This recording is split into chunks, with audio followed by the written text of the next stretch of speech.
ഇന്ന് വൈകിട്ട് 5:30 വരെ പുള്ളി വരുമെന്നുള്ള പ്രതീക്ഷയായിരുന്നു നമുക്കുണ്ടായത്. പുള്ളിയെ സ്വീകരിക്കാൻ വേണ്ടി പരവതാനി നമ്മൾ ഇട്ട് ഈ ഏരിയയിലുള്ള മുഴുവൻ എല്ലാ സ്ത്രീകളെയും കുട്ടികളെയും നമ്മൾ വിളിച്ച് ഇദ്ദേഹം വരുമ്പോൾ ഇദ്ദേഹത്തിന് പുഷ്പാർച്ചന ചെയ്ത് ഇദ്ദേഹത്തെ സ്വീകരിച്ച് കൊണ്ടുപോകാൻ വേണ്ടി എല്ലാവരുടെ ഇവിടെ ഇറങ്ങാത്ത കാര്യം എന്താണെന്നൊന്നും എനിക്കറിയത്തില്ല.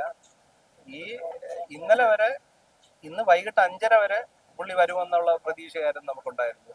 അപ്പൊ അത് പറയാൻ കാരണം ഇന്നലെ രാവിലെ പോലീസിന്റെ സ്പെഷ്യൽ ബ്രാഞ്ച് വന്നു, പ്രോട്ടോകോൾ ഉണ്ട്, അത് നിങ്ങൾ ഇന്നത് പാലിക്കണമെന്ന് പറഞ്ഞു. അത് പ്രകാരം നമ്മൾ സ്റ്റേജ് എല്ലാ അറേഞ്ച്മെന്റ്സ് എല്ലാം ചെയ്തു. അപ്പോഴും വരുമെന്നുള്ള പ്രതീക്ഷയിലാണ്.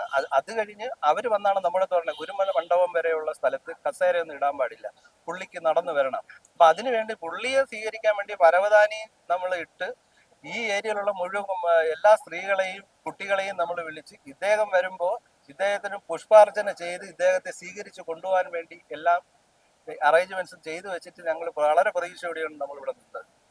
5:30 മണിയായപ്പോഴത്തേക്കാണ് പോലീസ് വന്ന് പറയുന്നത് അത് ഇങ്ങനെയാണ്, ലിസ്റ്റിൽ പോലീസ് കൊടുത്ത അതിനകത്ത് ജയന്തിയില്ല, ചെമ്പഴന്തിയാണ് ഉള്ളത്.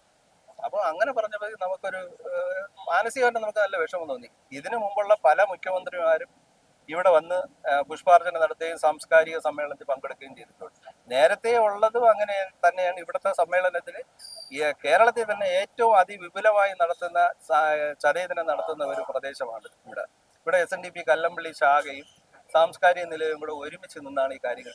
ഇത്തവണത്തെ തന്നെ ഒരു പ്രത്യേകത എന്ന് പറഞ്ഞാൽ ഇവിടുത്തെ യൂത്ത് കോൺഗ്രസിന്റെ മുൻ മണ്ഡലം പ്രസിഡന്റ് ഇത് അനീഷ്, പുള്ളിയുടെ അനീഷിന്റെ അനുജന് കരൾ മാറ്റി വെക്കുന്ന ശസ്ത്രക്രിയ അവന് ചെയ്തു. അതിന്റെ ചെലവെന്ന് പറഞ്ഞാൽ 30 ലക്ഷം രൂപയാണ് ചെലവ് വന്നത്. 15 ലക്ഷം രൂപയോളം പലയിടത്തു നിന്നൊക്കെ നമ്മൾ സ്വരൂപിച്ച് ഹോസ്പിറ്റലിൽ അടച്ചു. ബാക്കി തുക ഈ നാട്ടുകാരെല്ലാവരും കൂടെ കളക്ട് ചെയ്ത് മുഖ്യമന്ത്രിയുടെ സാന്നിധ്യത്തിൽ അത് കൈമാറാനും കൂടെയാണ് ഈ ഒരു ഫംഗ്ഷൻ നമ്മൾ വെച്ചത്.